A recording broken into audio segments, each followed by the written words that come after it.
बिस्मिल्लाहिर्रहमानिर्रहीम। अस्सलाम वालेकुम। इहदिना सिरातल मुस्तकीम। कि आप सुकून चाहते हैं, उसके लिए कुछ बातें हैं जो आपको याद रखनी होगी। अगर आप उन पे अमल करेंगे तो आपकी ज़िंदगी पुरसुकून हो जाएगी। पहली बात कि दरगुज़र करना सीखें, यानी दरगुज़र, अगर कोई आपको सताता है तो दरगुज़र करें। अगर कोई आप पे अल्फाज कसता है तो दरगुज़र करें। अगर कोई आपसे ज़्यादती करता है तो दरगुज़र करें। उसके लिए नहीं बल्कि अपने लिए, क्योंकि जब आप दरगुज़र करते हैं या किसी बात को निगलेक्ट करते हैं तो आप पुरसुकून रहते हैं। माफ़ करना सीखें। जब हम किसी को माफ़ करते हैं तो हमें दिली सुकून मिलता है, हम खुश हो जाते हैं, हम राज़ी हो जाते हैं। और सुकून कहते भी इसे हैं कि अगर कोई शख्स खुदा की नेमतों पे राज़ी है तो उसको सुकून है। अगर आप बेसुकूनी चाहते हैं तो फिर नाशुक्री करें। नाशुक्री बेसुकूनी का दरवाज़ा है। और जो लोग हमेशा दरवाज़े पे ही खड़े रहते हैं और बाहर का मंज़र नहीं देख पाते तो समझ लीजिए कि वो बहुत बेसुकून हैं। बेसुकूनी इतनी बड़ी बीमारी है कि इंसान कभी भी अपनी ज़िंदगी से लुत्फ़ अंदोज़ नहीं हो सकता। अगर ज़िंदगी से लुत्फ़ अंदोज़ होना चाहते हैं, मज़ा लेना चाहते हैं, ज़िंदगी को एंजॉय करना चाहते हैं तो स्माइल करना सीखें, उससे आपको सुकून मिलेगा। ये स्माइल है तो एक हल्का सा लफ्ज़ SMILE, लेकिन अगर इसकी गहराई को देखेंगे आप, इसकी माना को आप ऑब्ज़र्व करेंगे या इसकी अहमियत को जब आप समझेंगे या जायज़ा लेंगे तो ये एक ऐसा लफ्ज़ है जो किसी की ज़िंदगी में तब्दीली ला सकता है। अगर किसी रिश्तेदार से, दोस्त से आपकी नाराज़गी है, जस्ट उसको स्माइल दें, फिर देखें उसका असर क्या होता है। उससे आपको भी सुकून मिलेगा और जो आपके अपोजिट है यानी आपका फो या एनिमी है उसको भी सुकून मिल जाएगा।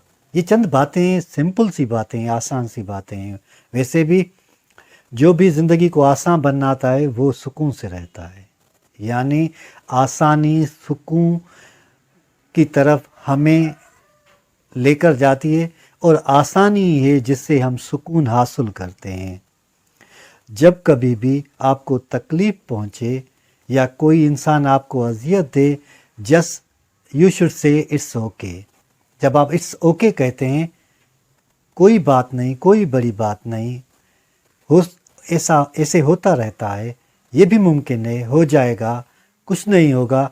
जब ऐसे चंद अल्फाज आप खुद को कहते हैं तो आप पुरसुकून रहते हैं, आप इत्मीनान से ज़िंदगी बसर करते हैं, आपको कोई अंदेशा तक नहीं होता। अंदेशा ज़वाल इतना मुश्किल होता है कि जब हम उसके बारे में सोचते हैं तो जो हमारा स्टेटस है वो तो ख़राब होता है, लेकिन जो खौफ पैदा होता है वो हमारा सुकून छीन लेता है। परेशानी अगर ज़िंदगी में आए भी तो उस मसले को हल करें और परेशान ना हो। जब इंसान परेशान होता है तो उसकी मेंटल अप्रोच कम हो जाती है, उसके अल्फाज उसका साथ छोड़ देते हैं, उसके रिश्तेदार उससे मायूस हो जाते हैं और मायूसी बढ़ने के बाद ही इंसान बेचैन रहने लगता है। और बेचैनी तो मैं पहले ही कह के आया हूँ कि बेचैनी किसी अजाब से कम नहीं होती। एक पल की बेचैनी सदियों की खुशियों को खा जाती है। एक पल की बेचैनी आपको मायूसी में धकेल देती है और कुफ्र के दरवाजे तक पहुंचा देती है। खुद को अगर पुरसुकून रखना चाहते हैं या सुकून से ज़िंदगी जीना चाहते हैं तो उसके लिए तो खुदा का ज़िक्र ही काफ़ी है। वैसे भी कहा जाता है कि सुकून कल्ब सिर्फ खुदा के ज़िक्र में ही है।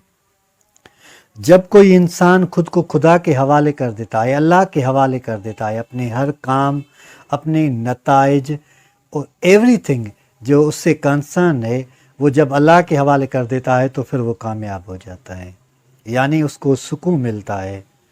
सुकून के लिए अगर आपको किसी को माफ़ करना पड़े तो वो सुकून हासिल करें। अगर सुकून पैसों से मिल जाए, किसी रकम से, तो वो भी हासिल करें, क्योंकि ज़िंदगी सुकून के सिवा अज़ाब है।